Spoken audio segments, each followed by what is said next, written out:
എൻ്റെ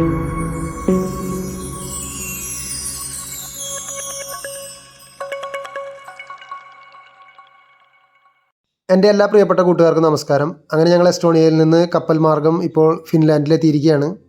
ഇനി ഫിൻലാൻഡിൻ്റെ വീഡിയോകളാണ് ഈ വീഡിയോയിൽ മുഴുവൻ കാണിക്കുന്നത്. ഇതിന് തൊട്ട് മുൻപ് ചെയ്ത വീഡിയോയിൽ ഞാൻ ഇങ്ങോട്ട് വരുന്ന കപ്പൽ യാത്രയുടെ കാര്യങ്ങളെല്ലാം കാണിച്ചിരുന്നു. ആ വീഡിയോ കാണാത്തവർക്ക് വേണ്ടി ഞാൻ ഈ വീഡിയോയുടെ ഡിസ്ക്രിപ്ഷൻ ബോക്സിൽ അതിൻ്റെ ലിങ്ക് വയ്ക്കാം. അത് ക്ലിക്ക് ചെയ്തുകൊണ്ട് നിങ്ങൾക്ക് ആ വീഡിയോ കാണാൻ പറ്റുന്നതാണ്. ആദ്യം ഞങ്ങൾ ഹോട്ടലിലേക്കാണ് പോകുന്നത്. അപ്പോൾ ഇവിടെ നിന്ന് ഒരു അരമണിക്കൂറിൻ്റെ യാത്രയുണ്ടെന്നാണ് പറഞ്ഞത്. ആ ഹോട്ടലിലെത്തി ഇന്ന് രാത്രി അവിടെ സ്റ്റേ ചെയ്ത് രാവിലെയാണ് അവിടെ നിന്ന് ഞങ്ങൾ കാഴ്ചകളെല്ലാം കാണാൻ വേണ്ടിയിട്ട് ഇറങ്ങുന്നത്. അങ്ങനെ ഞങ്ങൾ ഏകദേശം ഒരു അരമണിക്കൂറിൻ്റെ യാത്രയ്ക്ക് ശേഷം ഇപ്പോൾ ഹോട്ടലിലേക്ക് എത്തിച്ചേർന്നു. ഇത് ഞാൻ രാവിലെ എടുത്ത വീഡിയോ ആണ്. അപ്പോൾ രാവിലെ ഞാൻ ഞങ്ങളുടെ റൂമിൽ നിന്ന് പുറത്തേക്ക് കൊണ്ട കാഴ്ചയാണിത്. അപ്പോൾ ഞാൻ നോക്കിയ സമയത്ത് അവിടെ ഫുള്ള് മഴയെല്ലാം പെയ്ത് അവിടെ കാറൊക്കെ പാർക്ക് ചെയ്ത സ്ഥലത്തെല്ലാം മഴ പെയ്ത് വെള്ളം കെട്ടി നിൽക്കുന്നുണ്ടായിരുന്നു.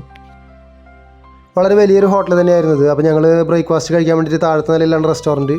അപ്പോൾ അങ്ങോട്ട് പോവുകയാണ്.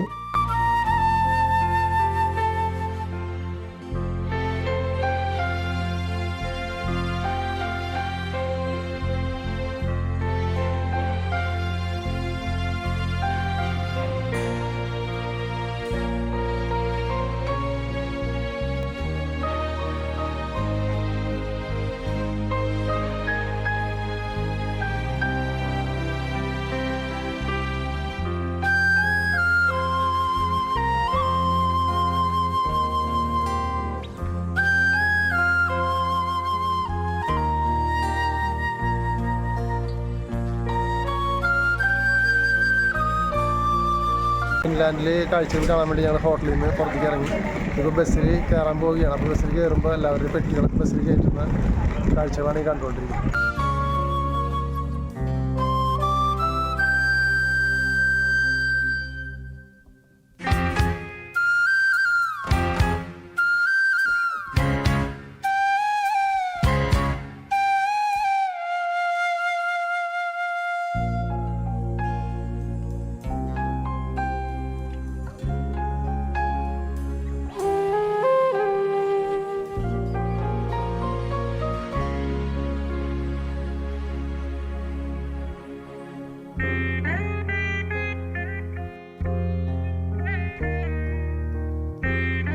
ഈ ഫിൻലാൻഡ് വന്നപ്പോൾ നല്ല തണുപ്പുണ്ട് കേട്ടോ. ഒരു ഏകദേശം ഒരു 14-15 ഡിഗ്രി തണുപ്പിലാണ് ഇപ്പോൾ ഇവിടെ ഞങ്ങൾ നിൽക്കുന്നത്.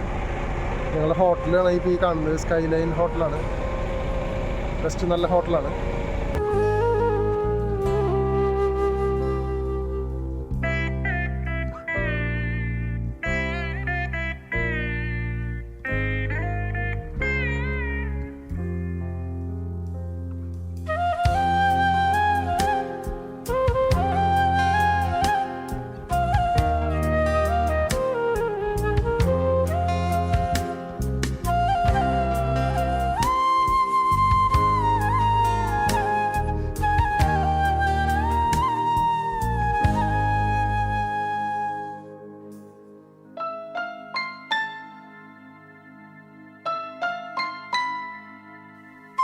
Study if you want to finish the professional degrees or something like that.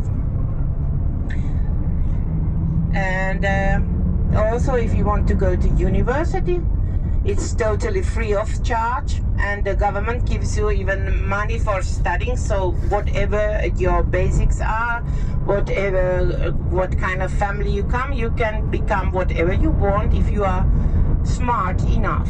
Anyhow, better. The church which we will see from outside is maybe a good start for the history of Finland. For the first, when Finland was founded, ഞങ്ങൾ യാത്ര ചെയ്ത് first ഇവിടെ കാണാൻ വന്നത് ഇവിടുത്തെ cent Lawrence ചർച്ചാണ്. ആ കാണുന്നതാണ് cent Lawrence church. നല്ല ഭംഗിയുണ്ട് കാണാനായിട്ട്. അതിൻ്റെ പണികളും കാര്യങ്ങളൊക്കെ നല്ല ഭംഗിയുണ്ട് കാണാനായിട്ട്. അതിന് ചുറ്റുപുറം തന്നെ നല്ല പുൽമേട്, പച്ചപ്പുല്ല് വിരിച്ച നല്ല പുൽമേടുണ്ട്. അതുകൂടെ തന്നെ നല്ല പൂന്തോട്ടവും കാര്യങ്ങളൊക്കെ അവിടെ വെച്ച് പിടിപ്പിച്ചിട്ടുണ്ട്. ഞങ്ങൾ ആ പള്ളിയിലേക്ക് എത്തിയ സമയത്ത് അവിടെ ഒരു ശവസംസ്കാര കർമ്മം നടക്കുന്നുണ്ടായിരുന്നു. അപ്പോൾ അതിനാണ് ഇവിടേക്ക് ആളുകൾ കുറേ പൂക്കളൊക്കെ കൊണ്ട് പോകുന്നുണ്ടായിരുന്നു. എന്തായാലും വളരെ മനോഹരമായിട്ടുള്ളൊരു രാജ്യം തന്നെയാണ് ഫിൻലാൻഡ്. നല്ല ഭംഗിയുള്ള നിർമ്മിതികളും കാര്യങ്ങളൊക്കെയാണ് അവിടെ കാണാനായിട്ടുള്ളത്. ഞങ്ങൾ ഈ പള്ളിയിലേക്ക് വന്ന സമയത്ത് ചെറുതായിട്ട് മഴ ചാറുന്നുണ്ടായിരുന്നു. ഇവിടെ വന്നപ്പോൾ എവിടെ നോക്കിയാലും നമുക്ക് ഫോട്ടോ എടുക്കാൻ പറ്റിയ നല്ല ഭംഗിയുള്ള സീനറികളൊക്കെയാണ് ഇവിടെ കാണാൻ പറ്റുന്നത്. അപ്പോൾ ഞങ്ങളുടെ ഗ്രൂപ്പിലെ കുറേ ആളുകളൊക്കെ അവിടെ ഇവിടെയൊക്കെ നിന്ന് ഫോട്ടോസൊക്കെ പോസ് ചെയ്യുന്നുണ്ടായിരുന്നു. അതുപോലെ തന്നെ ഈ പള്ളിയുടെ നിർമ്മിതിയും വളരെ മനോഹരമായിട്ടുണ്ട്. നല്ല ഭംഗിയിൽ തന്നെ അതിൻ്റെ കൺസ്ട്രക്ഷനൊക്കെ കാണാനുള്ളത്. പള്ളിയുടെ മുൻപിലുള്ള സെമിത്തേരിയിലെ കല്ലറകളിലൊക്കെ ചുവന്ന പുഷ്പങ്ങൾ വെച്ച് അലങ്കരിച്ചിട്ടുള്ളത് നമുക്ക് കാണാൻ പറ്റി. അങ്ങനെ ഈ മനോഹരമായ പള്ളിയും പരിസരങ്ങളെല്ലാം കണ്ടു കഴിഞ്ഞ് ഞങ്ങൾ ഇനി അടുത്ത സ്ഥലത്തേക്ക് പോകാൻ വേണ്ടിയിട്ട് ബസ്സിലേക്ക് കയറാൻ പോവുകയാണ്. This on your right side is a very good coffee shop and pizza house also, and the other buildings are also from the previous priest families.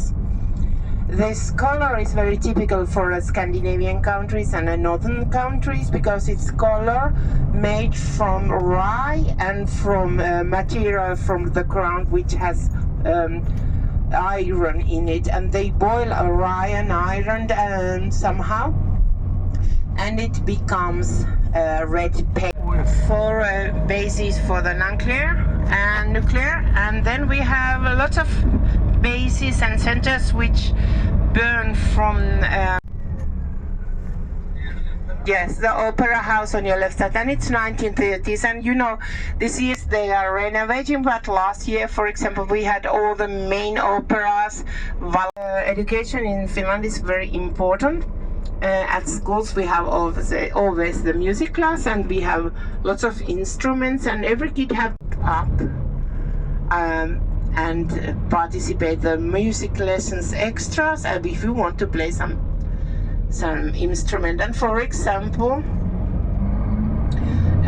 there are some classes which are special classes for music, and there are special classes also for sport.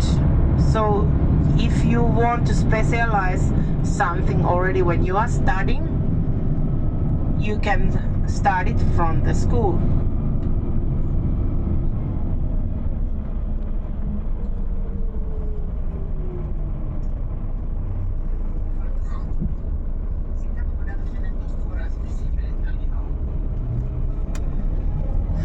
So now we stop for the 2-3 minutes to take pictures of Paavo-Nurmi and also from the Olympic Stadium. അങ്ങനെ ഞങ്ങൾ യാത്ര ചെയ്ത് അടുത്ത ഡെസ്റ്റിനേഷനിൽ എത്തിച്ചേർന്നിരിക്കുകയാണ്. ഇവിടുത്തെ ഒരു Olympic stadium കാണാനാണ് ഞങ്ങൾ വന്നിരിക്കുന്നത്. ഞങ്ങൾ ഫിൻലാൻഡിലെ പാവോ-നൂർമി എന്ന് പറയുന്ന ഒളിമ്പിക് സ്റ്റേഡിയത്തിന് മുമ്പിലാണ് നിൽക്കുന്നത്. അപ്പോൾ 1952 ഇവിടെ ഒളിമ്പിക്സ് നടന്നത്. അപ്പോൾ ആ ഒളിമ്പിക്സ് സ്റ്റേഡിയത്തിൻ്റെ കുറച്ച് കാഴ്ചകൾ നിങ്ങൾക്ക് വേണ്ടി ഞാൻ പരിചയപ്പെടുത്താം.